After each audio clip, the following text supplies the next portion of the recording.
I'm Terry Notary, and it's Terry. Last name Notary, Notary.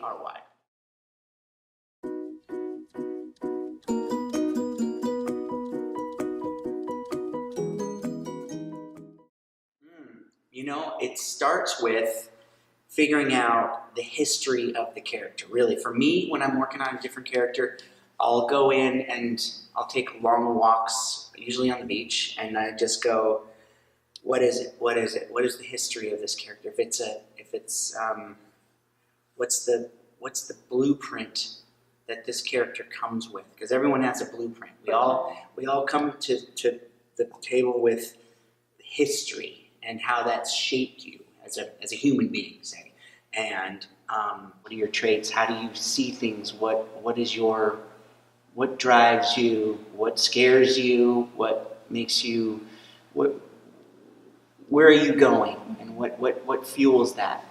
And every character is different. And so I try to figure out what the past is, what the history of the character is that shaped him or her into this point. And that will define the facial expressions. That will define the emotions behind, will define the facial expressions. So I really don't ever focus on the facial expressions. I let the emotions come through and really try to just play the emotions. And if the expression comes through that, then I allow that to happen, you know? So that's what I work on with actors, is to never play a character on the surface, to always work from the inside out and always try to build a character like you're building a house. You want to build a strong foundation.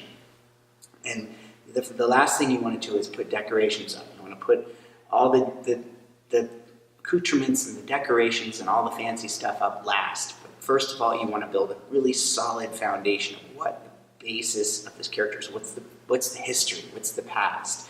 Where does it come from? And how that influences the decisions it makes and the desires it has.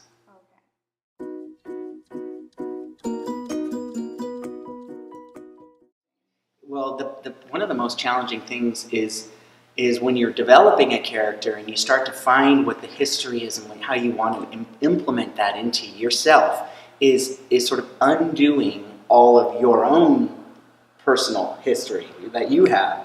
Because people have habits and they have tendencies to sort of go to things that they're good at, or to repeat a character that they've played before. And one of the things that's really, really important is to create something fresh and new that's never been done before. And it's more exciting for the actor, it's more exciting for the audience. They haven't seen that actor play a character like that before.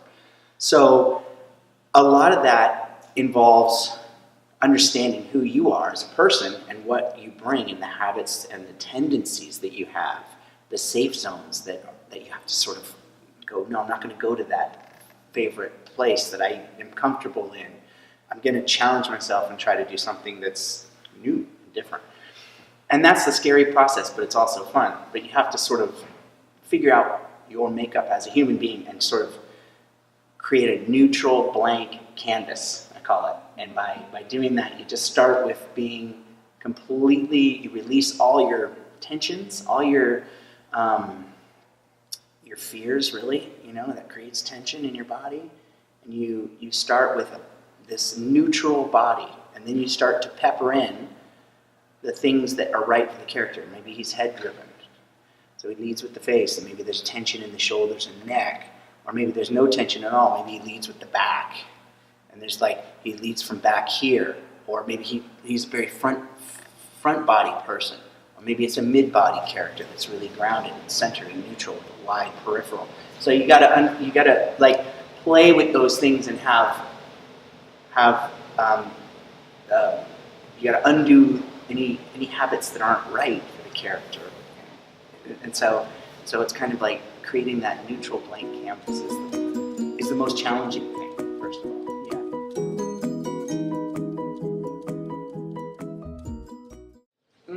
Well, all of them really do, but I felt like working on the apes films is one of the most rewarding, because a lot of the process when you're creating an ape is to sort of undo what makes us human, undo this sort of sense of self, this sort of idea like, well, I'm this person, and this is my identity, and this is how I'm going to present myself, and here this is how I see myself, and that's my identity in the world, and this is how I project myself to everyone. We have to undo that if you're going to become an ape. Apes don't have that sort of, like that surface awareness. They're just deeper and more connected and rooted from the inside. And so it's sort of undoing the mind that wants to control, and it's like getting out of your head with the ideas of who you are and just allowing all that to dissolve away. And you have this soft mind-body connection. And it's like the mind is like a muscle that you sort of undo, and you let it marry to the body so that you have this sort of soft mind-body connection. And that's the basis for ape work, and it's really fun because it's the true you, So you're not playing an ape. You're not trying to pretend to be something or act like something. We're just becoming the animals that we are already. We're all animals. We're just socially conditioned, to behave a certain way and to obey the rules of society. And so strip all that away, and what you're left with is just this really deep, connected base animal. And it's free. It really is. And so you get to be really creative in that space. You can really you have this excuse to be open and honest and vulnerable.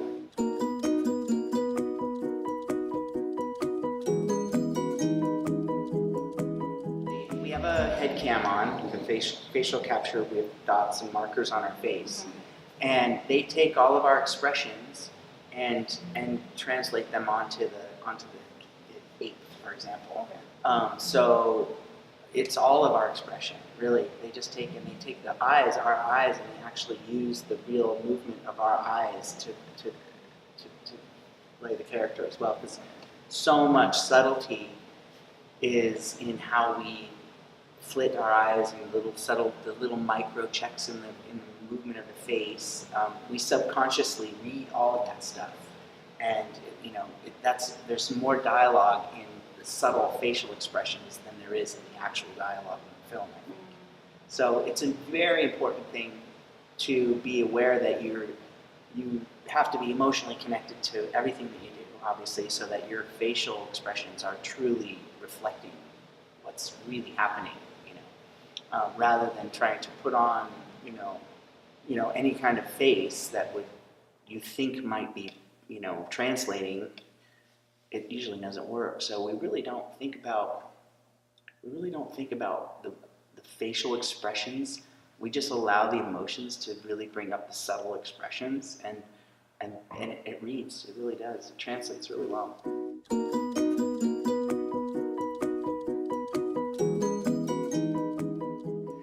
Well, I got to work on Tim Burton's Planet of the Apes because I worked on a film, How the Grinch Stole Christmas, and I did Who School, and someone said, "Hey, can you do Ape School like you did Who School?" I said, "Sure," And so I started studying apes, and I got to play with two chimpanzees, Jacob and Jonah, and it was at that point that I really realized, oh my gosh, I was trying to pretend to be an ape for a long time, and it really wasn't working. And then I got to play with these two chimps, and they just taught me, no, you got to just undo tension. They're so relaxed and so strong at the same time.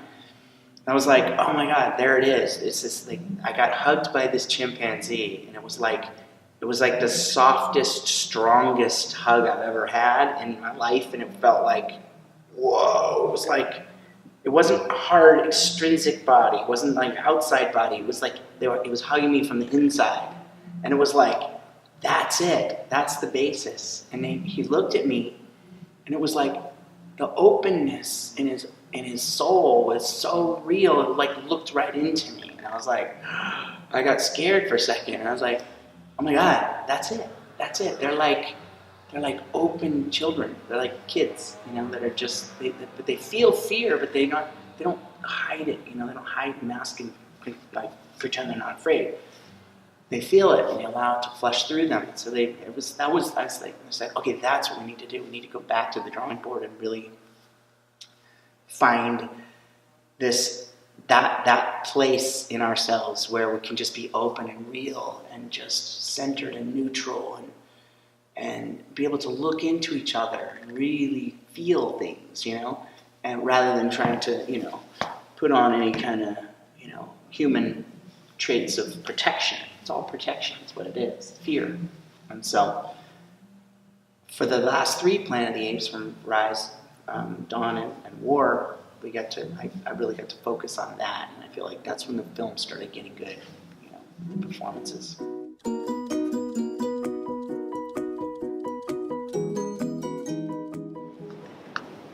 Well, okay, that's a good question. I was just watching a film, an old-fashioned movie the other day, and I was like, wow, the delivery was just so like this. Everything was all kind of up in front and like very, very planned and correct, And it was like, wow, that's an interesting time. I'm glad we don't live in that time anymore, And I feel like the future is going to be so technological, and it'll be a lot of performance capture, and it'll be, I don't know where it's going to go, but I feel like this time that we're in right now is a very exciting time for film, because we're still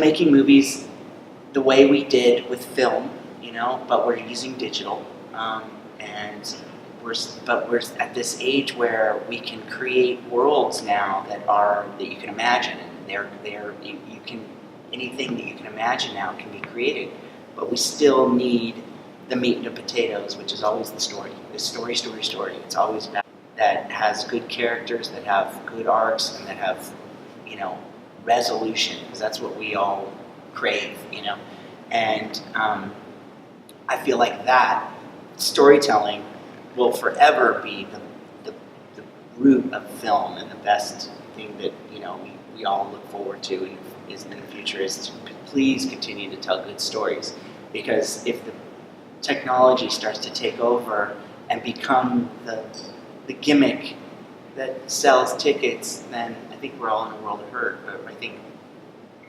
keeping the essence of the story and embracing the technology along the way will be the key to our future. Thank you so much for taking the time to speak with us. Thank you. Really